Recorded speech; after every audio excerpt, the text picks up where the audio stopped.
저는 지난주 태국 선교 여러분 대표해서 잘 갔다 왔고요. 여러분 선교지는 여러분 두 가지를 기억하시면 좋을 것 같아요. 구분하셔야 됩니다.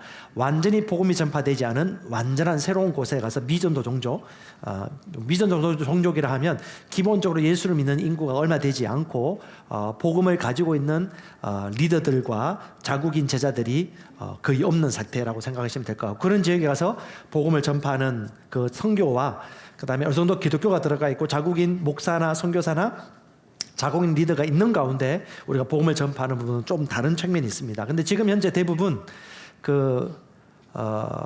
이스라엘부터 시작해서 복음이 서진을 하면서 유럽을 지나서 미국을 지나서 남아메리카와 동남아를 지나서 이제 마지막 이스라엘 땅끝까지 이르러 복음이 전거되어지고 있는데요. 이 복음이 전파되어지는 흐름 중에 우리가 놓치지 말아야 될 것이, 주님이 이 땅에 맡겨놓으신 복음을 A부터 마지막까지 보셔야 돼요. 처음에 복음을 전달하지 못한 사람들에게 가서 복음 전하는 거예요.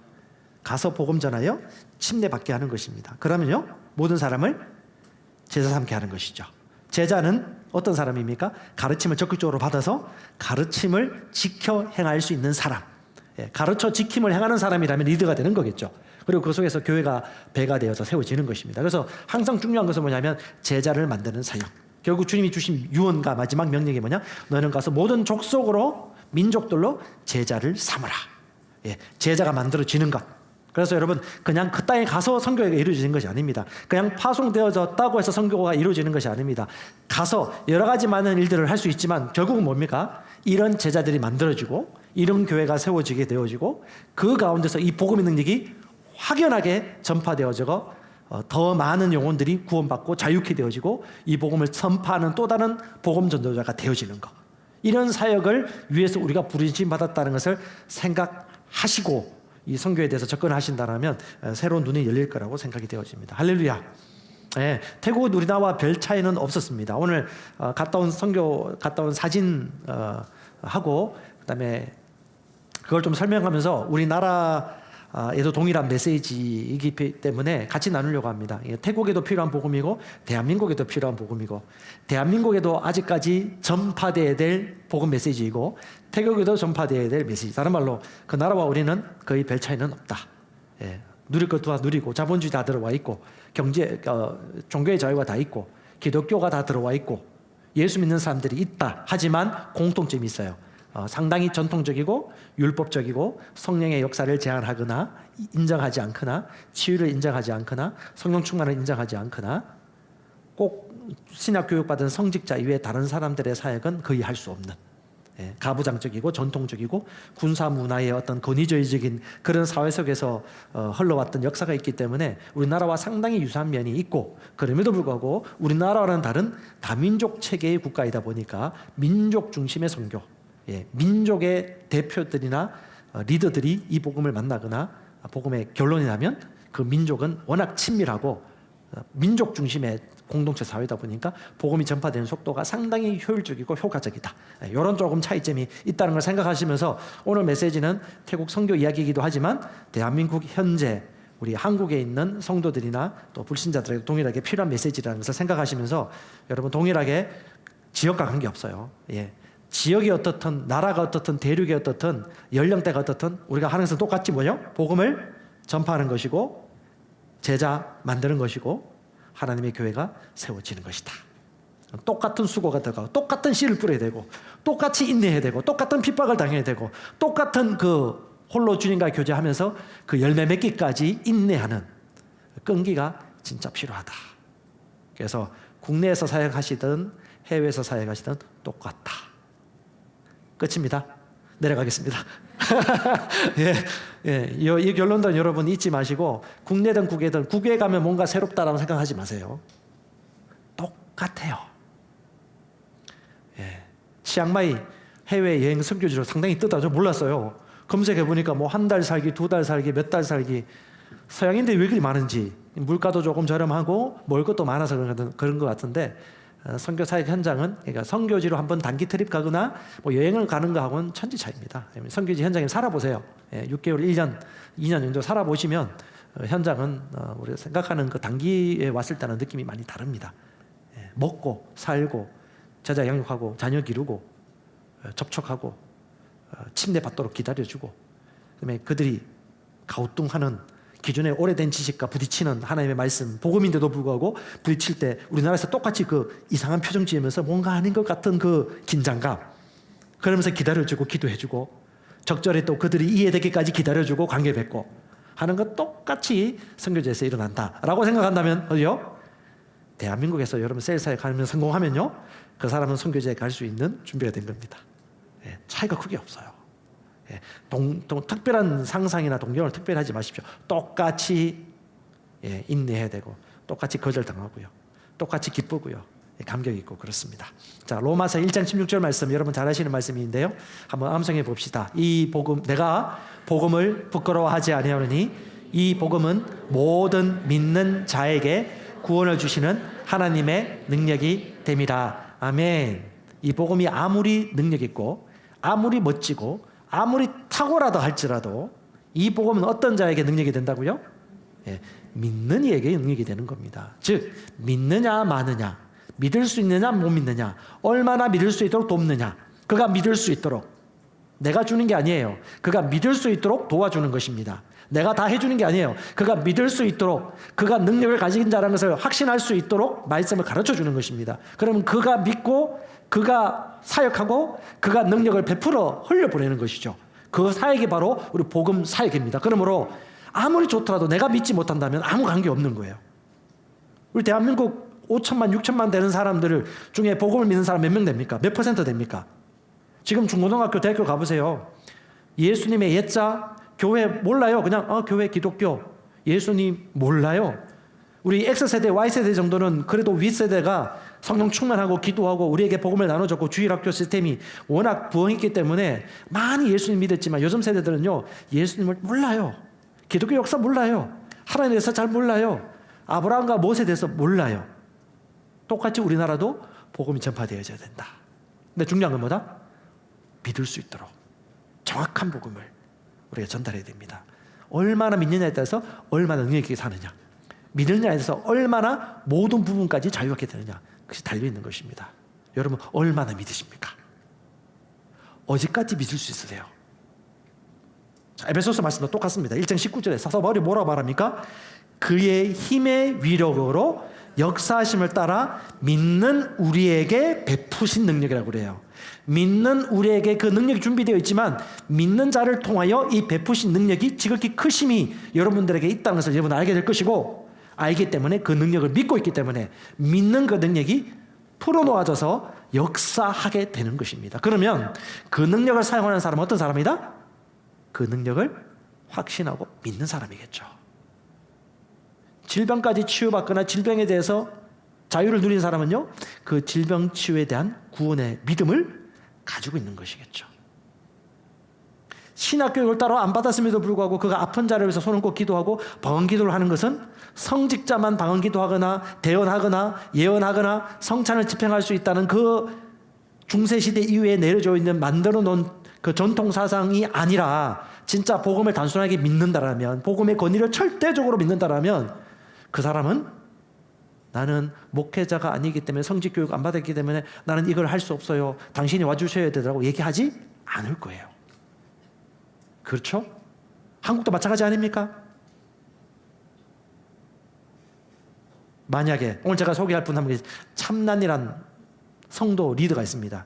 30명 가정교회 사역하시는 분인데, 이분이 신학교육을 받고 목사 안수를 받았다라면,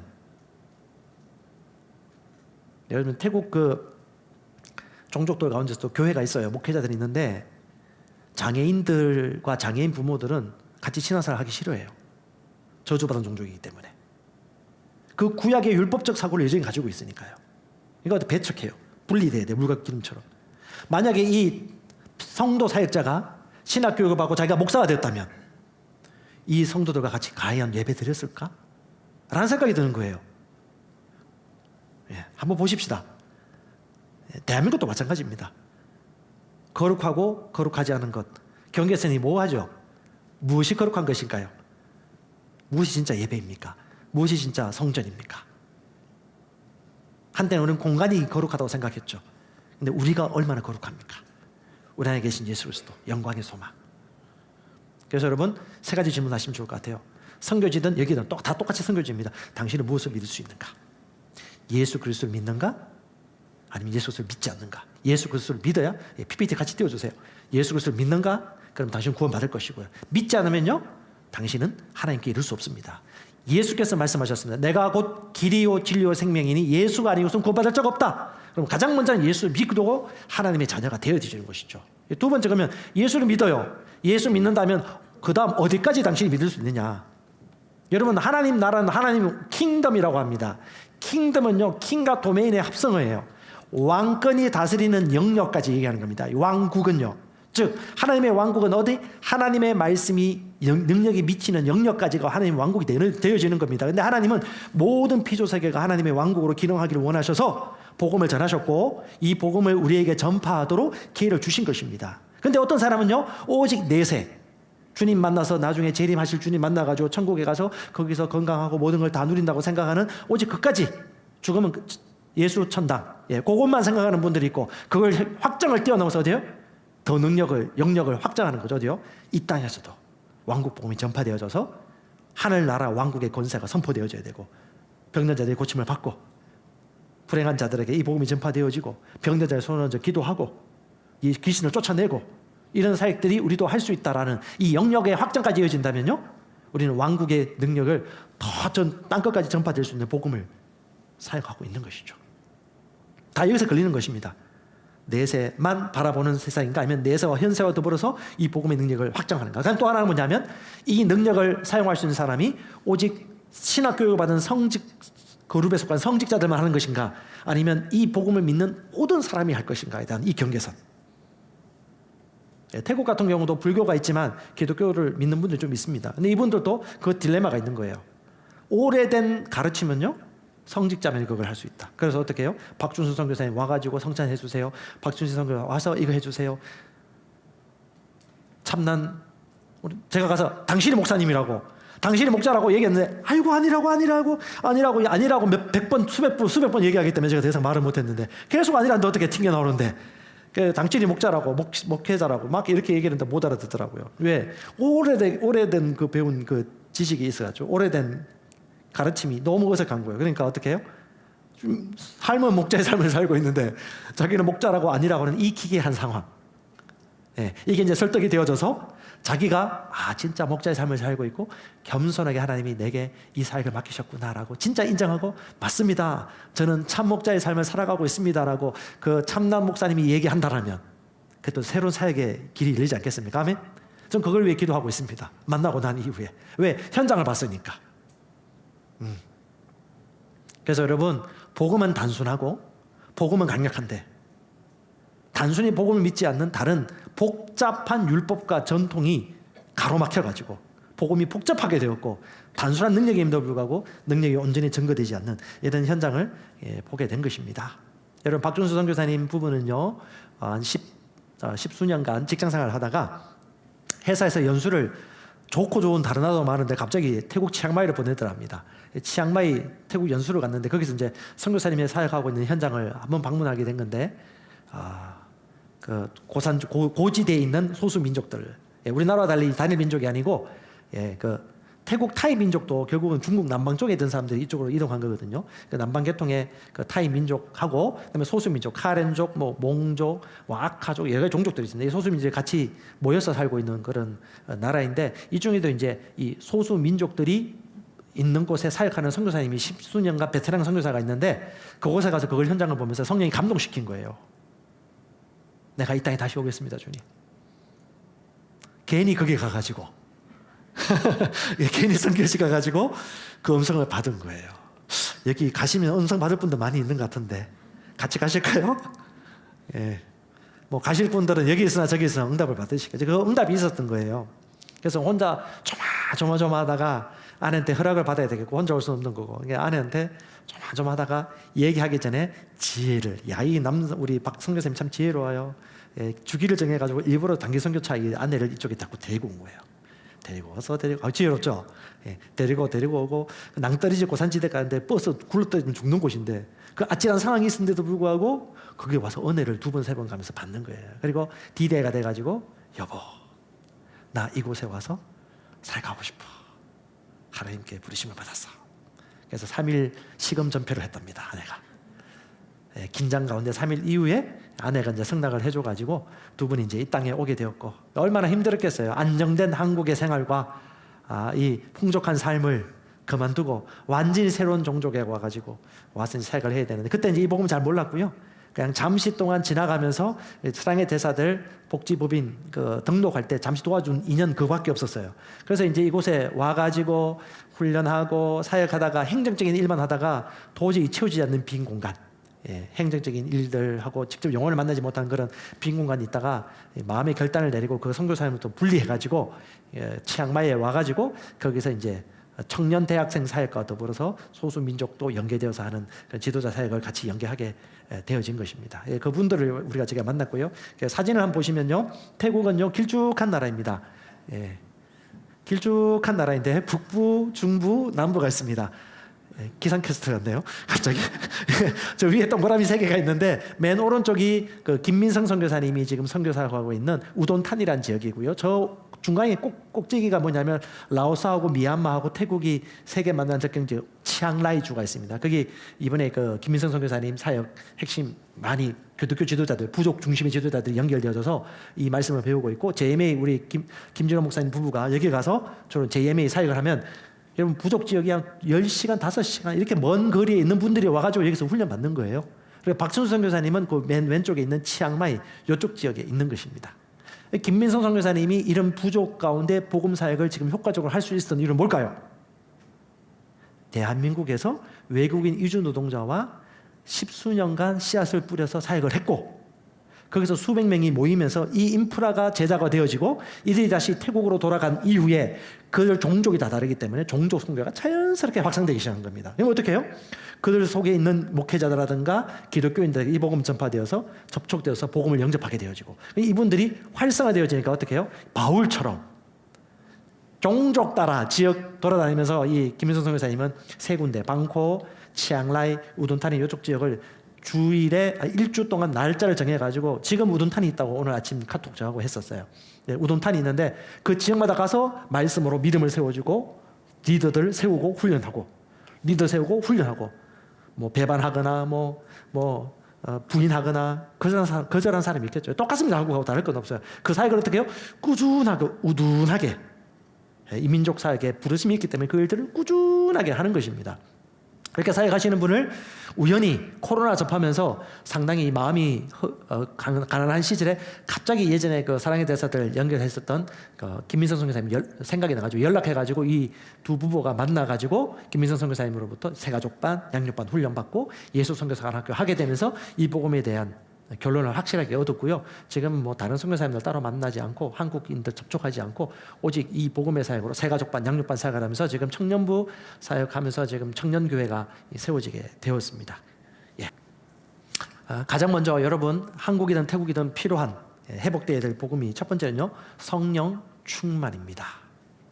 한국 성도들도 성령 충만해야 되고 태국 성도들도 성령 충만해야 되고 모두가 성령 충만해야 됩니다. 오죽하면 예수님께서 가시고 난 이후에 가장 먼저 기도하던 성도들에게 성령 충만하게 하셔서 영어로 비밀을 말하게 하시고 복음을 전파하는 능력 있는 사람으로 준비시켰다는 거 기억하시죠? 사도행전.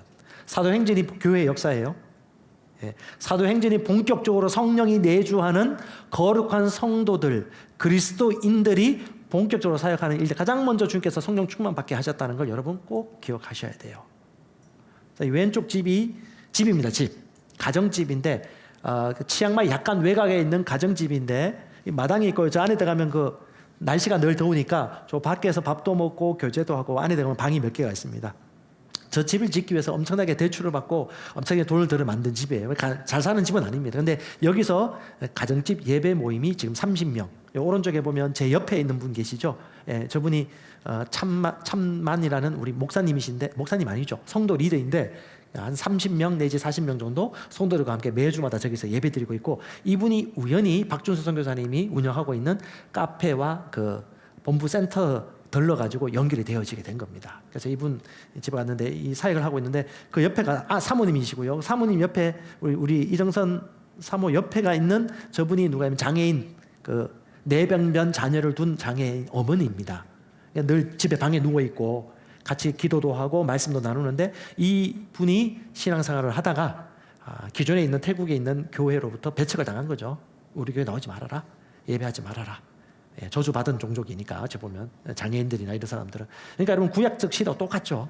여러분 그 유다 배너라는 그 영화를 보면 아시겠지만 거기도 그 나병 환자들 같은 경우는 따로 모여 따로 촌락을 이뤘잖아요. 그들과 우리는 완전히 다른 종족. 병자들은 병원에 가지 말고 따로 모여 사야 되는 거예요. 우리는 거룩한 자들이기 때문에. 그 종교적 신앙들이 율법적이고 권위적인 사회일수록 어디나 이것이 가득하다. 그리고 그들만이 특권을 가지고 있는 것이죠. 그러니까 목사님이 그렇게 한마디 하니까 다 그렇게 할 수밖에 없는 거예요. 그런데 어떻게 이 상황을 봤던 이 참남 부부가 이분들과 함께 예배를 같이 드리기 시작한 거죠. 그래서 30명 내지 이상이 같이 예배를 드리기 시작한 겁니다. 그런데 이분은 예수를 믿고 구원받은 성도이지만 넷에 대한 믿음은 있지만 이 땅에서 성령의 능력과 하나님의 말씀이 금이 되어서 선포되어지는 그것들은 잘 몰라요. 그러니까 여러분 선교지든 한국이든 똑같습니다. 마귀가 가장 우리를 가로막고 있는 장애물들 딱 두 가지 포인트가 있어요. 이거 알면 난리 나거든요, 기독교인들이. 그게 어떻게 하든 막으려고 그래요. 첫 번째, 계시입니다, 계시. 딱 예수 믿고 천국 가면 끝이야. 그냥 이 땅에서는 그냥 겨우겨우 버티고 살다 가야 돼. 그러니까 복음의 계시가 확장되는 거 진짜 싫어해요. 이걸 종교와 율법과 수많은 전통 그 규례로 이걸 깡깡 막아요. 조금만 얘기하면 이상하다고 얘기하고. 그게 더 이상한데 성경 말씀 들어야 되는데 성경 말씀이 이상하다고 하면 이게 무슨 종족이죠? 성경 말씀이 이상하면 이상하다고 얘기하는 사람이 어떤 사람들이지? 네, 이상하네요, 그렇죠? 두 번째 뭐냐? 인격이신 성령님을 알지 못하게 해요. 성령님이 살아계심을 몰라요. 하나님이 지금 내게도 말씀하시고 지금 나를 통해서 지금 일하고 계시는 그것을 깨닫지를 못해요. 왜? 본 적도 없고 들은 적도 없고 오직 율법으로 머리로 공부한 성경 그리고 눈으로 봤던 그냥 율법적인 제식 행위에 필요한 그냥 예배 의식, 형식. 우리나라도 얼마나 많이 그랬습니까? 주로 이제 복음주의 계열, 저도 복음주의 계열 출신인데 그냥 예배 드리고 예배 끝나고 집에 가고 가끔씩 기도하다가 은혜 받고 그리고 특별한 기도와 은사를 사용하는 사람은 특별한 성직자들, 특정한 그룹이 따로 있지 나와 상관없지. 그렇죠? 저만 머리 빛나고 저만 특별하지 않습니까? 라고 생각한다면 여러분도 이상한 거예요, 지금. 하나님은 모든 믿는 자에게 뭘 주죠? 구원을 주는 하나님의 능력이라고 했잖아요. 근데 이 똑같은 그 눈가리개가 여기도 좀 똑같이 적혀져 있는 거예요. 필요합니다. 그래서 뭘 했겠습니까? 박성규사님이 계속해서 오랜 관계를 맺고 있기 때문에 나는 한 번 갔다 오기 때문에 절호의 기회죠. 그래서 성령 충만을 받기를 원하십니까? 라고 얘기하면서 그 전에 이런 얘기 있었어요. 이 참남 그 지도자가 계속 기도하는데 이상한 말이 막 흘러나오대. 그러니까 자꾸 꾹꾹 참았대요, 계속. 꾹꾹꾹 참았다 그 얘기 들어가지고 이번 참지 말고 하자 해가지고 이제 성령 충만에 대해서 사도행전 2장부터 풀어가지고 방언을 누가 했는지 성령 충만의 표적 증거로서 방언이 있고 내가 입을 양보해야 된다는 것이고 믿어야 된다는 것을 이제 설명하면서 성경 말씀을 들고 설명하면서 기도를 했죠. 기도를 했는데 그 3명 중에 3명 여성 2분하고 남성 2분 했는데 우리 참남 목사님은 계속 입을 닫아요. 닫아. 크게 하라도 하긴 하는데 뭐 쭈물쭈물 하다가 봐라. 근데 이 2분 여성부터 하니까는 이제 터졌죠. 그걸 갑자기 눈물 흘리고 기도하고 찬양하고 제가 2번 했습니다. 보통 3번, 4번 하면 대부분 문 여는데 그 부분은 박준수한테 남겨놨습니다. 이 남자분은 그렇게 하시라고. 했는데 눈물을 펑펑 쏟고 기도하고 찬양하고 하는 가운데 성령 충만의 경험을 처음 한 거죠. 그리고 저희한테 직접 얘기하지 않았는데 그 얘기는 직접 했어요. 처음으로 눈물 흘렸다고. 처음 눈물 흘려봤다고. 예수 믿고 눈물 흘린 것도 이렇게 처음 경험할 수 있군요. 10수년이 지나도. 그렇죠? 이 복음이 필요한 거죠. 그리고 이제 그 전에 두통도 있고 눈도 잘 안 보이는 사모님, 두통도 있고 눈도 안 보이는 분인데 이제 이 성령 충만함으로 기도하면서 이 부분들이 해결되어지고 깨끗해 되어지고 상쾌함을 느끼고 되는 그런 간증과 고백을 하더라고요. 그러니까 여러분 뭐예요? 지금 여전히 이 땅에서도 마찬가지고 한국도 마찬가지고 성령 충만을 유지해야 되는 복음이 필요합니다. 여러분 성령 충만 받고 방언 경험 한번 했어. 근데 지금 방언하지 않아. 하루에 10분도 하지 않아. 20분도 하지 않아. 그 사람의 뭐가 필요하다? 성령 충만의 메시지가 옆에 한번 보세요. 그런 사람이 있으면 잘 보고 복음 전하셔야 돼요. 한 번 받은 게 중요한 게 아니야. 지금도 지속적으로 하는 게 중요한 거고, 지금도 살아계신 하나님이 나에게 말씀하시고 성령의 인도가 있다는 걸 여러 사람들과 같이 나눌 수 있는 리얼한 현장. 그 리얼한 현장은요, 하나님을 갈망하고 내가 섬길 수 있는 사역 대상이 있다면 이건 자연스럽겠죠. 할렐루야. 여러분, 현장 속에서 항상 성령 충만을 유지하시고 성령 충만을 흘려보내는 현장을 여러분 꼭 누리시기 바랍니다. 사도행전 2장입니다. 사도행전 2장 1절 4절 말씀 같이 볼 텐데요, 저는 필리핀 가서도 이 사역을 똑같이 했습니다. 거기 있는 선교사님 이 복음 책 보따리 싸들고 가지고 이 말씀 증거하고 나누고 사역을 하고 왔단 말이죠. 그중에 축사절이 나고요, 병고침절이 나고요, 막 난리 났습니다. 그리고 왔습니다. 그리고 소식이 들려요. 두 부로 나누었다. 이 사역을 너무 신기하면서 너무 좋아하고 감사하는 그룹이 있는 반면에 약간 율법적인 전통적인 사람은 삐딱해한다. 그럼 여기서요, 지도자가 결정해야 되는 거예요. 네, 우리 박준선 선교사님이나 이런 김민수 선교사님이 이 복음의 결론 났기 때문에 그냥 이 복음으로 단순하게 사역하는 거예요. 그런데요, 기존에 이 복음까지 다 받아들이지 못하거나 좀 유연하지 못하신 분들은요, 고민하는 거죠. 성도를 다 떠나보낼 수도 없고 반만 선택할 수도 없고. 그러면요, 예, 우리는 짜장면 만들라고 하나님이 보내주셨잖아요. 그러면 짜장면집 해야지. 예, 영혼, 몸, 전인. 예, 이런 갭이 차이가 있기 때문에 중요한 건 뭐다? 복음을 전파하는 씨를 뿌리는 사람.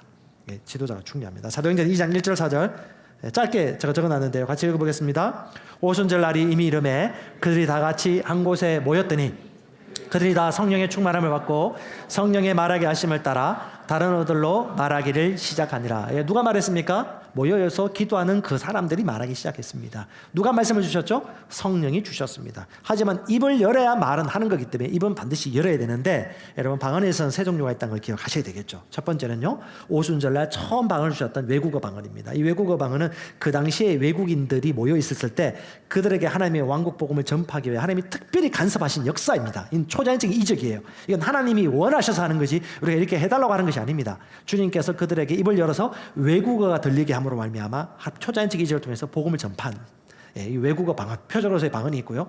두 번째는 회중, 집단으로 모여서 기도할 때 하나님께서 그 교회와 집단에게 주는 메시지가 있을 때, 방언하는 자가 있고 방언 통변하는 자가 있을 때 주께서 주시는 은혜의 메시지가 있습니다. 그때는 그걸 통변해가지고 그걸 다 알아듣고 유익을 얻는 것이죠. 그러면 세 번째는요, 우리가 평소에 하는 영으로 자신을 세우는 방언 기도가 있습니다. 이 방언 기도는 내가 원할 때 할 수 있고 멈출 수가 있습니다. 보통 이렇게 얘기하면 절대 예정론자들이 상당히 마음이 불편해. 내가 하고 말고, 이거 인본주의가 아니야. 예, 인본주의를 잘못 배웠습니다. 예, 하나님이 선택 의지를 주셨고 성령과 연합하고 양보하고 협력하기 위해 내가 선택하는 것이고, 그때 성령께서 역사하셔서 말씀을 주시고 우리가 영 안에서 기도하고, 이것이 믿음이 연합되어져서 하나님의 일들이 나타나기 시작하는 것이죠. 대부분 여러분, 우리 안에 소원을 주신 하나님, 그리고 우리가 선택하고 결정했을 때 역사하신 하나님에 대해서 더 눈을 여셔야 돼요. 이건 알미니안주의가 아니에요. 알미니안주의한 개념을 그 자체가 신학에서 나온 개념인데, 하나님이 주신 은혜가 있고 그 하나님이 예비하신 능력을 내가 선택하고 원하여 같이 주님과 협력하는 사역이 있는 것입니다. 이 부분에 대한 이해가 열리면 성경이 열리는 거예요. 이건 계시가 필요합니다. 지혜와 계시가 필요해요. 하나님의 말씀을 사모할 때 성경에서 이 눈을 열어주셔야 됩니다. 이 태국에서도 그런 사역이 필요한 겁니다. 그래서 이 사역이 흘러가야 되는 거예요. 더 많은 사역이 흘러가서 성령 충만 받고 말씀이 깨달아져야죠. 성령 충만 받을수록 말씀이 배고파요. 말씀이 열려요. 그러니까 여러분 보세요. 옆에 있는 성도들 중에 말씀에 대한 계시가 날카로워지고 있어요. 왜 그럴까요? 성령이 민감해진 겁니다. 영이 민감해진 거예요. 영 안에서 주님과 교제하는 삶을 의지적으로 많이 살고 있는 거예요. 그리고 갈급한 거예요. 남성 여성 관계없어요. 갈급한 자에게 그만큼 하나님께서 열어주시는 겁니다. 그러면요, 영 안에서 더 많이 기도해야죠. 갈급하기 때문에 사도 바울도 예수님도 시간을 정해갖고 얼마나 주님과 깊이 있게 교제하고, 사도 바울의 열 몇 건의 그 바울 서신 같은 거 어떻게 나오게 되었어요? 하나님의 살아있는 말씀이, 성령의 감동으로 기록된 말씀이 원저자인 성령님에 의해서 우리의 영에 계시되어져서 그냥 활자를 넣는데 예전에는 몰랐던 게 그냥 사진 찍듯이 막 깨달아진 거예요. 아, 이게 이런 말씀이었어. 아, 그렇구나라고 이 속살이 알아지는 거죠. 이거는 경험하지 않으면 말을 하지 말아야 돼요. 경험해야 되는 거예요. 술 취하지 말고, 술 취한 거 선택해서 하는 거지 하나님이 술 취하게 하셨습니까?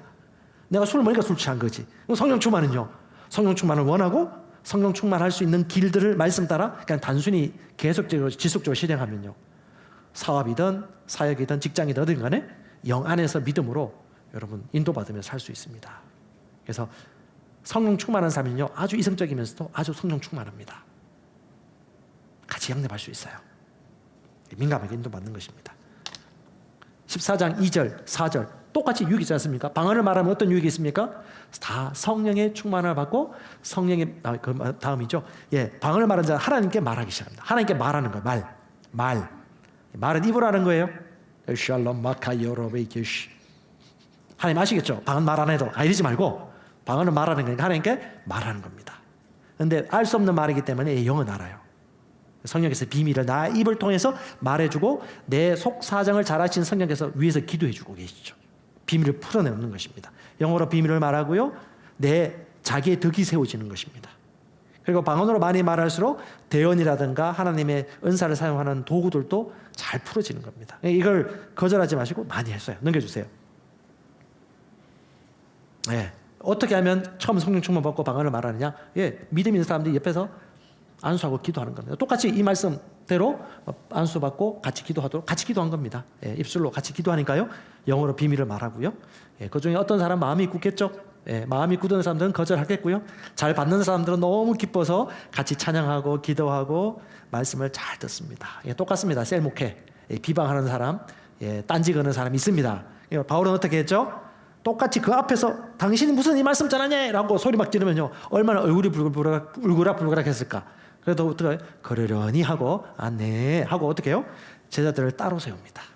예, 목회예요, 목회. 네. 선교지든 한국이든 어디 가든 똑같이 일들이 난다 라고 생각하시고 그러려니 하세요. 내가 당신이 이럴 줄 몰랐어요. 이럴 줄 몰랐어. 그 노래를 부르고요. 그럴 줄 알아야 돼요. 이미 역사는 반복됩니다. 예, 목회 현장과 선교자가 똑같습니다. 이런 일들이 벌어지고요. 그들을 따로 만나서 도란노 서원에서 강론하고 2년 동안 말씀 전하니까 유대인, 헬라인 다 이 복음을 받아들이게 된 것이죠. 네, 넘겨주세요. 네, 그래서 여러분 누구보다도 여러분 영어로 비밀을 말하고 방언으로 더 많이 말할 수 있기를 원합니다. 왜? 나의 영이 활력을 주거든요. 예, 영이 아주 감성이 풍부해지고요, 심령을 강화시키기 시작합니다. 영을 더 민감하게 만듭니다. 그리고 나서 말씀을 공부하면요, 말씀이 막 깨달아져요. 성령이 영감을 주시고 그러면 말씀에 대한 갈급함이 생기기 시작합니다. 왜? 영이 진리의 영이기 때문에. 자, 히브리서 4장 12절 말씀 알죠? 말씀은 살았고 활력이 있어 자윈할 수는 어떤 검보다 예리하여 영과 홍과 간장과 골수를 찔러 쪼개어 분리하여 그것을 알도록 하는 분이 누구예요? 성령이시죠. 그러니까 성령 충만한 자는요, 말씀의 계시가 열린 쪽으로 갑니다. 근데 반대로 간다. 그럼 뭔가 좀 이상한 거예요. 성령을 사모하고 성령 충만을 할수록 말씀을 갈급합니다.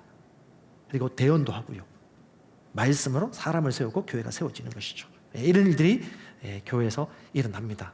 여러분 더 많이 영 안에서 기능하시고 기도하시고 방언으로 좀 여러분 많이 말하시면서 인격이신 주님과의 교제, 인격이신 주님이 지금 나에게 뭘 말하고 계신지, 그냥 영을 단절시키고 그냥 몸으로만 왔다 갔다 하고 이성으로만 왔다 갔다 하는 신앙생활이 아니라 고백합시다. 하나님은 살아계십니다. 예, 아브라함과 이삭과 야곱의 하나님이, 야곱이 기도할 때 주님이 말씀하시고 인도하셨듯이 오늘 이 시대는요, 더 여러분 심령 안에서 직감으로 성령의 인도를 통해서, 그리고 누군가를 위해 기도할 때요 어떻게 해요? 우리 옆에 있는 박집사님 위해서 제가 기도하면 성령 안에서 기도하다가 하나님 주신 덕을 세우고 이 사람을 일으켜 세워주고 위로해주는 메시지 있으면 그냥 한국어로 얘기해 주는 거예요. 그럼 그게 뭐예요? 대언이 되는 겁니다. 당신이 이렇게 될 것 같은데 라고 판단하지 마시고, 그런 식으로 지시하지 마시고, 그런 건 좀 스킵하시고요. 이 사람을 세우고 온전케 하고 격려를 해주고 위로해주는 그 메시지가 있다면요, 너무 좋은 메시지예요. 탁월한 복음 전파자입니다. 왕이요 제사장입니다. 지금 제가 의식 가지고 얘기하고 있고 제가 영 안에서 기도하고 축복하다 보면요, 하나님이 주시는 음성이 있거나 전해주는 메시지가 있으면 그게 대언이 되는 겁니다. 그럼 이렇게 축복해 주시는 것이죠. 예, 당신의 포도나무 열매는 더 주렁주렁 맺히게 될 것입니다. 제한하지 마십시오. 할렐루야. 아멘. 예, 성령과 우리가 연합하는 것이고요. 그 찰나가 있습니다. 그 순간을 여러분 놓치지 마시기 바랍니다. 두 번째는 제사장직이 회복되어야 됩니다. 제사장. 다른 말로 성도이시되 하나님의 계시와 능력과 이 충만함은요, 꼭 신학교육 받은 사람이 아니다 할지라도 모든 사람이 다 할 수 있는 것이다. 누구에게? 믿는 자에게. 여러분 이 깊은 강을 건너셔야 됩니다. 이 깊은 강을 건너셔야 돼요. 자, 사진 보시면 아시겠지만 아까 요게 선교 센터입니다. 예, 본부 센터인데요. 카페라고 적혀 있죠. 왼쪽 그림 보면 카페라고 적혀 있고, 요게 1층, 2층, 3층이 되어 있는데 요 한 라인을 임대해서 쓰고 있고요. 이게 그냥 교회를 세우면 교회 건물이 아니고 접촉할 수 있는 접촉점을 만들어 놓은 것이죠. 그래서 여기 이제 교회로 주일날 이렇게 쓰고요. 그다음에 니빈마이 치앙마이 교회라고 지금 이렇게 태국어는 저도 읽을 줄 모릅니다. 이렇게 교회 사역을 하고 있고, 들어가면 그다음 넘겨주시면요, 1층, 2층, 3층 내부가 나옵니다. 인테리어가 참 상당히 한국과 별 차이는 없어요. 이 오른쪽 밑에가 1층, 카운터가 있고요. 카페를 합니다. 여기 대학생들을 가난해요. 종족, 소수 부족 아이들 같은 경우는 가난해가지고 한 학기에 40만 원 등록금인데도 불구하고 그것도 엄청나게 기둥뿌리 뿌려질 정도로 그렇게 해서 보내는데, 우리 이제 선교사님이 그런 청년들 주로 이제 아르바이터 겸 돈이 부족해가지고 율락가라든가 성을 팔거나 하는 술집에 이런 데 많이 가요. 그러니까 우리나라처럼 경제 기반이 없기 때문에 대학을 나와도 일자리가 없고 가난하고, 그래서 어떻게든 한국행을 택해가지고 한국에서 한두 달, 몇 달만 해도 몇 년 동안 벌 것을 버니까 그렇게 이제 오려고 하는 거죠. 그래서 이런 청년들에게 의식 전환도 시키고 복음도 전하고 하는 사역을 이 카페를 통해서 하고 있고요. 2층에 이제 스터디룸이 있죠. 저기서 스터디 카페도 하면서 양육하고 새가족 양육 훈련도 하고 저기서 예배도 드리고, 그다음에 왼쪽 밑이가 뭐냐 하면 게스트룸입니다. 게스트룸 통해 가지고 아이들이 그렇게 흘러가지 않고 잠시 머물 수 있으면서 공부도 하고 말씀도 듣고 할 수 있는 이런 통로를 만들어서 사역을 하고 있는데, 이분이 코로나 기간에 너무 우리 대사들 교회에 너무너무 감사하다고, 코로나 시즌에 갑자기 연결되어져 가지고 후원이 들어가게 된 거죠. 너무너무 감사하다고. 이걸 통해 가지고 아까 가정교회 지도자도 만나게 되어지고, 그다음에 청년 사역도 이루어지게 되어서 지금 아직 많지는 않지만 10명 약간 넘게 청년들이 같이 모여서 기도하고 있고 훈련받고 있고요. 그다음에 이 청년들이 또 소수민족 자녀들이다 보니까 이들이 속한 그 소수민족 교회라든가 교회 부모들 이렇게 연결되어져서 그들에게도 복음을 전할 수 있는 통로가 자연스럽게 연결되어져서 고산 지도에도 방문해서 복음을 알 수 있는 그런 기회가 열리게 된 것입니다. 또 넘겨주시면요. 아까 나왔던 그분이 참난씨, 이분이 뭐냐면 계속해서 그 얘기해요. 당신도 할 수 있습니다. 당신이 목자입니다. 참 잘하고 계시네요. 박승규 사님도 이분이 인품이 그렇게 훌륭하다고. 성품이 훌륭해요. 그러니까 사람들은 처음에 복음이 좋다고 하지만 인격과 성품이 같이 가지 않는다면 결국은 사람들은 뒷얘기 다 보거든요. 진짜 이렇게 살고 있나? 진짜 이 복음이 능력 있나? 이 가정에도 역사하는가? 이거 다 보거든요. 그러니까 이분에게 막 붙는데요.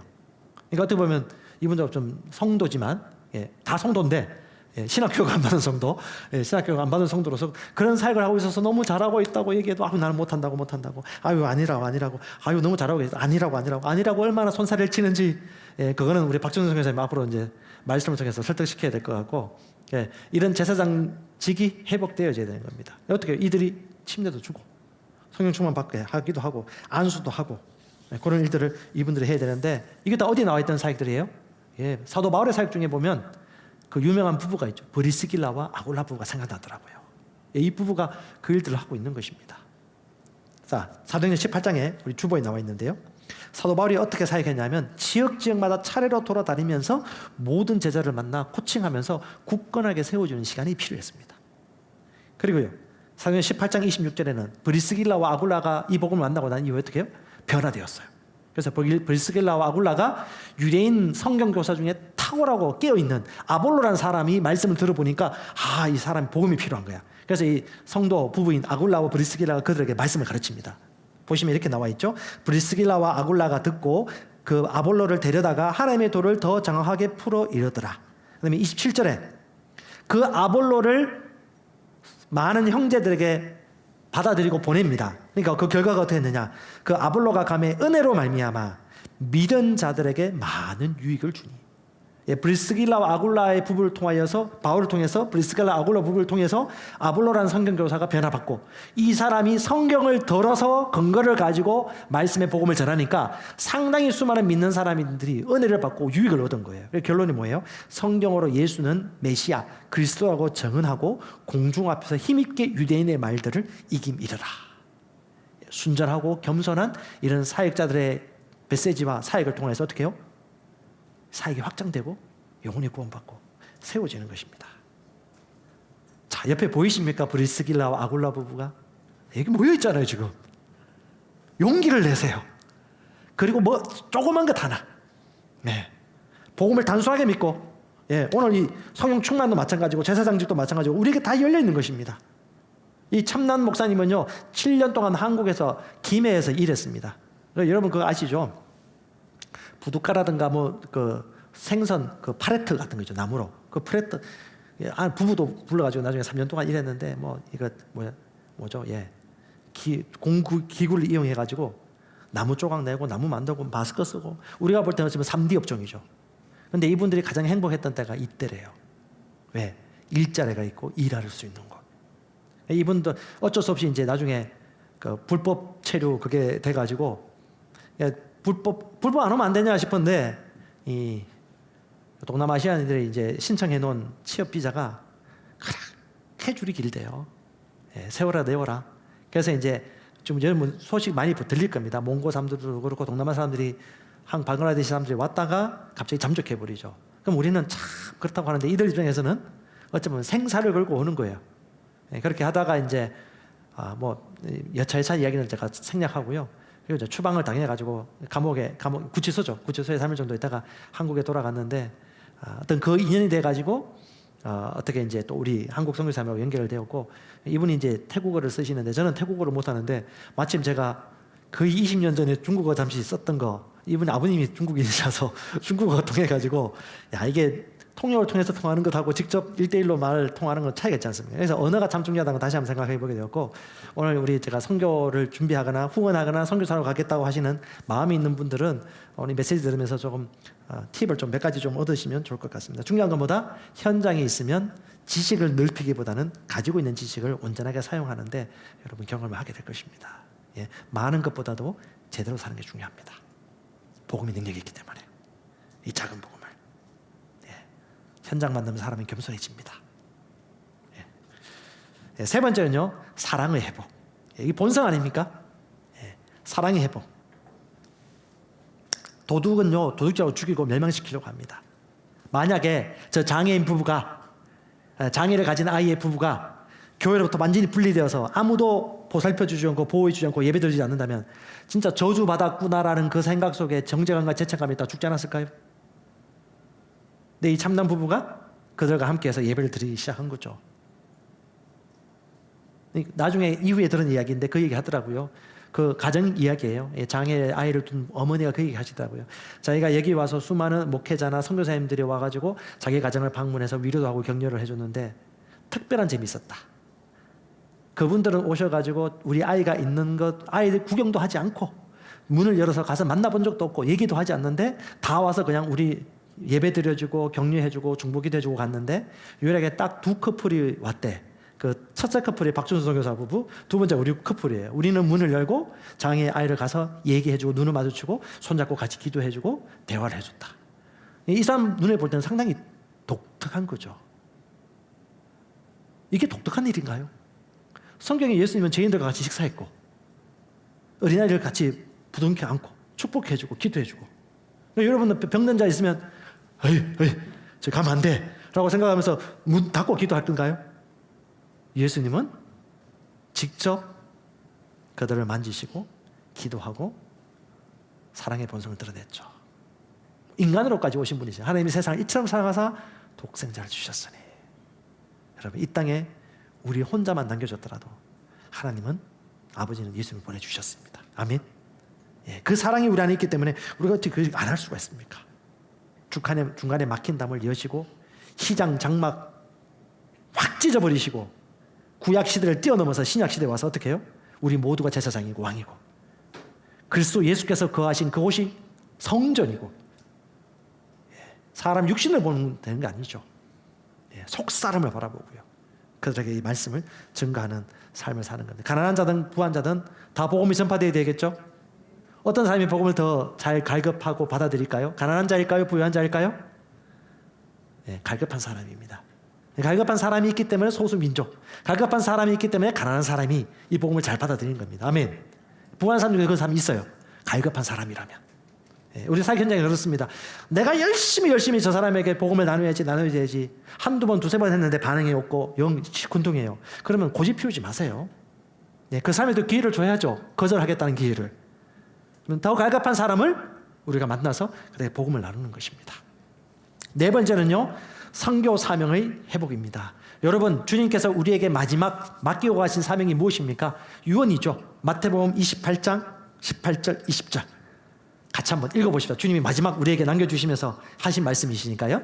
예수께서 나와 말씀하여 이르시되 하늘과 땅의 모든 권세를 내게 주었으니 그러므로 너희는 가서 모든 민족을 제자로 삼아 아버지와 아들과 성령의 이름으로 침례를 베풀고 내가 너희에게 분부한 모든 것을 가르쳐 지키게 하라. 아멘. 주님은 모든 족속과 민족을 제자 삼으라고 했습니다. 그러니까 여러분, 우리가 복음 전해야 될 종족이에요. 종족. 어떤 사람이 이걸 번역할 때 유대 이스라엘 민족 이외의 민족이라고 얘기하기도 하는데 모든 민족을 생각하시면 될 것 같아요. 유대 민족 반드시 변화받습니다. 지금 우리나라가 코로나 접하면서 갑자기 말세 신앙의 어떤 의식이 눈에 띄어지면서 유튜브 방송 중에 상당히 이스라엘을 부각시키는 방송이 많이 나옵니다. 예, 이스라엘 유대 민족들, 히브리 민족들, 예, 특별하다고 생각하지 마시고요. 유대 민족들이 흩어진 민족들이 모여서 결국은 다시 회복되어지는 것은 마땅한 겁니다. 땅 끝까지 돌아가지고 한 바퀴 돌아오는 것인데, 그럼에도 불구하고 이번 내가 섬기고 내가 복음 전하고 나눌 대상이 유대인들이라면 유대 종족을 섬기면서 복음을 나누면 되는 것이고요. 주님, 하나님 사도 바울을 통해서도 땅 끝까지 모든 족속에게 복음이 증거되어 하니 그제야 끝이 오리라고 말씀하셨기 때문에 우리가 품고 있고 내가 기도하고 있는 종족이 있다라면 그 민족에 대해서 품고 기도하면서 여러분 제자 삼고 교회 사역을 하시면 되겠습니다. 우리나라는 좀 약간 좀 치우치는 경향이 있는 것 같아요. 그게 소명인 사람 그쪽에서 사역하시고요. 또 다른 사역이 있는 분들은 또 다른 사역을 하시면서 지혜롭게 가셨으면 좋겠어요. 예. 옛날에 그 선교 은사 중심 사역이 피터 와그너 박사님 통해서 와서 또 한국 사람들이 엄청나게 그쪽에 확 몰려들었다가 또 이번 코로나 터지면서 그러니까 말세 사상이 오면서 갑자기 또 유대 민족에게 쫙 몰려가고 하는 이런 것들을 보여지는데, 주님께서는 각 사람에게 주신 부르심이 있고 그 부르심에 따라 내가 섬길 수 있는 종족과 대상이 무엇인지 생각하시면서 인도받으시면 될 것 같습니다. 종족 중심의 선교 사역을 통해서 하나님은 복음이 전파되어지도록 계획을 세우셔서 이게 효과적입니다. 종족의 리더가 변화받으면요, 아까처럼 그 종족 리더가 몇 사람이 연결되어지면요, 이거 그 종족의 복음을 전파하는 일들이 너무 쉬워요. 그래서 지금 JMA 사역도 그렇게 연계되어지는 것이 다 연결되는 것입니다. 요 청년 대학생들이 와서 훈련 받다가 준비되어지면요, 새가족반 양족반 끝나면요, 그 다음에 JMA 훈련 과정을 저기 치앙라이에서 같이 모여서 훈련 받는 겁니다. 몇 시간씩 가가지고 그 10시간 11시간을 차 타고 간대요. 예, 방콕에서 오면은. 예, 치앙라이는 오래 안 걸리는데, 예, 그렇게 해서 선교 사역들이 이루어지게 되는 것입니다. 사진 좀 보여줄게요. 예, 그래서 여러분 선교하는 그 앞에 보이세요? 예, 그 앞에 선교를 하는 데서 내가 선교할 후원하거나 내가 같이 가야 될 그 품는 종족을 반드시 구분하셔서 미리부터 인도받으시면 좋겠고요. 예, 집중하면 좋습니다. 내가 인도받을 수 있는 곳. 두 번째는 그들의 언어를 습득하면 그들과 마음이 통할 수 있고요. 세 번째는 그들의 고유 문화를 존중해주고 관계 맺고 장기적으로 접근해서 선교사에 가는 것. 그리고 선교는 무조건 내가 가는 것이 아니고 하나님께서 보내주셔야 되고 또 교회로부터도 보냄받아야 가는 선교는 다릅니다.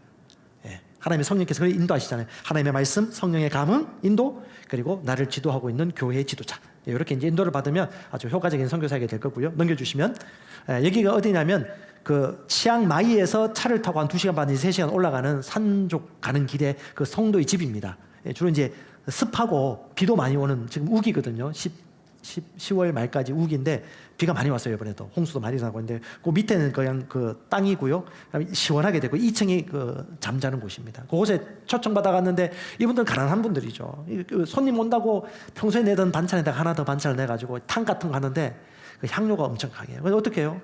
소중한 분들에게 왔기 때문에 소중한 분들하고는 끝까지 잘 먹어야 되거든요. 이야, 예, 맛있게 먹었습니다. 맛있게 먹고 감사함으로 같이 기도하고, 이분들이 같이 모이는 예배당이 넘겨가시면 넘겨주세요. 예, 산 꼭대기로 가는 길에 이 산 꼭대기에 예배당이 있는 겁니다. 여기 종족들이 모여가지고 축구장도 있죠. 자, 다시 넘기지 마시고, 예, 저기 보면 개하고 소가 보입니다. 팔자가 참 좋습니다, 얘들은. 윤회 사상에 같은 건 불교 국가다 보니까 안 잡아먹고요. 예, 개가 있으면 개를 피해 가야 됩니다.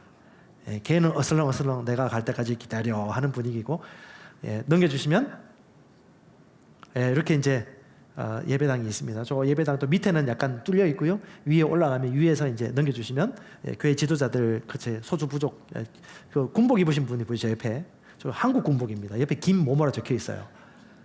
네, 이런 옷들이 좋은가 봐요. 예, 그 옷을 입고 있는데 이 종족, 예, 카렌족이에요. 카렌족 부분들인데 청년회, 예, 남자 청년회들 같이 모여가지고 같이 일도 하고 그 간의 수고금도 하고 이제 그 교회 사역 하시는데 이분들이 이제 단기팀이나 이런 분들 오시면 복음 사역도 같이 나누고 한국적인 그 문화도 같이 공유하면서 이 복음에 대해서 나눌 수 있는 그런 준비가 되어 있는 분들이고요. 이거 예배당입니다. 십자가 있고 저렇게 넘겨주시면 가는 길에 산골짜기 비포장 나옵니다. 그 트럭 뒤에 우리가 나뭇가지를 비켜가면서 덜컹거리면서 이제 올라갔는데 그 물소예요. 소. 검은색 소인데 저 목욕하는 소 보입니까? 저 위에 그 소들 그냥 보면 귀여운 소들이 이렇게 보이는 겁니다. 그러니까 한마디로 이제 빈부차가 심하고요. 종족별로 필리핀도 마찬가지고요. 필리핀도 저희 갔는데 고다 하이랜드에 사는 사람과 로우랜드 사는 사람들 간의 경제적 격차도 크고 문화적인 차이도 있기 때문에 좀 종족 간의 어떤 종교 생활이 다 좀 구분되어져 있는 그런 특색이 좀 있는 것 같습니다. 넘겨주세요. 그래서 제가 이제 결론을 좀 내린다면 우리가 직접 가든 보내든 중보를 하든 후원을 하든 간에 참 효과적인 선교 사역 전략은 하나님께서 대한민국 축복해 주셨다. 어떤 축복? 우리나라의 유명한 기업가들 하나님께서 세우셔가지고 일자리 창출하시고 얼마 전에 신문 보니까 세계 경제대국 우리가 6위 했더라고요. 와, 프랑스를 제쳤는가? 선진국 많이 테난에서도 6위 경제 능력으로 치면 엄청나게 지금 우리나라 당군 이래로 최고의 지금 전성기를 구가하고 있는 우리 국민들입니다. 한때 로마 시민들처럼. 하나님이 왜 그렇게 하셨을까? 특히 동남아 지역과 이 지역 가운데 복음을 전파할 수 있는 선교사로서 그냥 오게 만들었어요. 오게. 그러니까 저도 이제 김민성 선교사님이나 김정호 목사님이 이제 왔다 갔다 하면서 이제 사역을 얘기하면 그냥 제가 직접 보지 않고 그냥 들었을 때는 그렇게 이제 감흥이 오지 않고 의미가 이해가 되지 않았는데 여러분의 종족 선교에 대한 부분들 얘기를 좀 듣게 되면서 상당히 좀 눈이 좀 많이 열린 것 같아요. 국내에서 해외 선교 사역 충분히 할 수 있다. 그것을 제대로 단추를 끼워 맞추면 그 현지에 가서도 사역이 계속 우리 김민성 선교사님처럼 제자들이 이미 가서 종족 선교를 바울처럼 순회하면서 지도자만 코칭하고 세우면서 그를 통하여 이 복음이 확장될 수 있다는 걸 보게 되었습니다. 전도, 훈련, 파송 여기서 하는 거죠. 여러분 10년 정도 이상 우리 김민성 선교사님이 외로운 시간 보냈습니다. 이주 노동자들 집에 가는 그 시간에 가가지고 복음 전하고요. 그 한 사람이 예수 믿고 침례 받기까지 그 고통이라기보다는 그 인내의, 인고의 믿음의 시간, 그건 경험해보지 않으면 할 수 없는 것들이죠. 하나님이 때가 돼서 막 보내주신 것이죠. 그래서 지금 상해 대사들까지 세워졌고 거기 100몇십 명, 200명 넘게 같이 예배드리는 거 아닙니까? 그들이 또 어떻게 해요? 이 복음의 은혜를 받고 성령의 체험을 하신 분들이 자국으로 가가지고 자기 교회와 또 성도들에게 이 복음을 나눌 수 있는 연계고리가 이렇게 해서 연결되어진 거고요. 여기서 제자 만들고 여기서 교회 개척하는 거고요. 두 번째, 복음의 계시가. 복음이 확신이 없으면 전할 없죠. 그러면 선교사는 많습니다. 하지만 제자를 만드는 선교사는 생각보다 없습니다. 그냥 가보세요. 저도 선교지 여러 군데 많이 갔는데 제자 만드는 이 비전의 사역을 가지고 제자 만드는 제자 사역을 가지고 이 복음의 확장을 하는 분이 생각보다 없어요. 그런 분들 때문에 우리는 책 사들고 갑니다.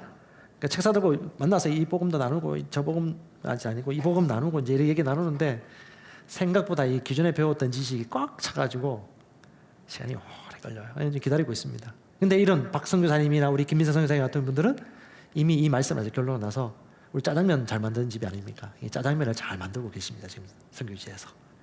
짜장면 만드는 얘기 아닌 거 알죠? 예. 이 복음, 이 양육 시스템 우리 다 준비되었잖아요. 언어도 번역되고 지금 방글라데시 선교사님도 얼마 전에 세가족관 다 번역했어요. 똑같이 이 복음의 결론 나니까 어떻게 해요? 나누는 거예요. 성령 받고 방언말하고 나쁜 자위 기도하고 거기 있는 분들 훈련시키고. 내년 초에 저 방글라데시도 한번 가볼 생각이거든요. 그분 1년밖에 안 됐어요. 이 복음 만나왔는데 1년 동안 예수 성서 학원학교 하면서 잠시 국내에 들어오자마자 쉬지 않고 만나가지고 성령 충만 받도록 도와주고 쉬지 않고 이 복음 전하고 청주, 서울 왔다 갔다 하면서 이 부부가 나이가 있었음에도 불구하고 그 열정을 보고 제가 참 감사했어요. 너무 감사했어요. 그 다음에 세 번째는 복음은 결국은 삶에서 드러난다. 성품과 삶과 가정이 다 보거든요. 이게 흘러가는 불신자든 신자든 외국인이든 민족이든 다민족이든 간에 다 보인다니까요. 그러니까 여러분 복음은요 전인, 삶의 전인 속에서 구체화되어지는 것이 복음이다. 말씀 마무리할게요. 시간이 많이 지났습니다. 짧게 한다고 했는데도 불구하고 복음이 회복되어야 됩니다. 성령 충만, 성도의 제사장, 이 사역에 대한 확신, 사랑의 계시, 그리고 선교적 사명. 멀리 누가 선교사입니까? 우리가 선교사입니다. 여기서도 복음 셀사이 가는 것도 선교예요. 여러분 그 마음을 잊지 마시고 같이 동력하는 건데 지역이 다르고 종족이 다르고 약간 나라와 땅이 다르다는 생각은 이외에 나머지 다 똑같다. 중요한 건 여기서부터 여러분들이 열매를 맺으시고 여러분의 인도를 받으시면 좋을 것 같고요. 기도해 주십시오. 같이 기도하시고. 또 다른 나라 제가 지금 교정사역, 군사역, 교정사역 이제 이번 달 말에 또 갈 겁니다. 교정사역 어떻게 하고 있는지 가볼 거고 뭐 일본도 나중에 기회 되면 윤민석에서 한번 뵈야 될 것 같고요. 이 현장 속에서 어떻게 이 복음이 증거되고 있는지 여러분 보게 되는 기회가 앞으로 더 많이 올 것 같은데 그때 제가 최대한 상세하게 좀 나누도록 하겠습니다. 그리고 선교위원들한테 좀 필요한 것들 그 지역마다 선교지마다 필요한 것들은 선교 위원들 통해 가지고 3층, 4층 게시판에 공지하도록 해서 여러분들이 같이 참여할 수 있도록 하겠습니다. 주님 감사합니다.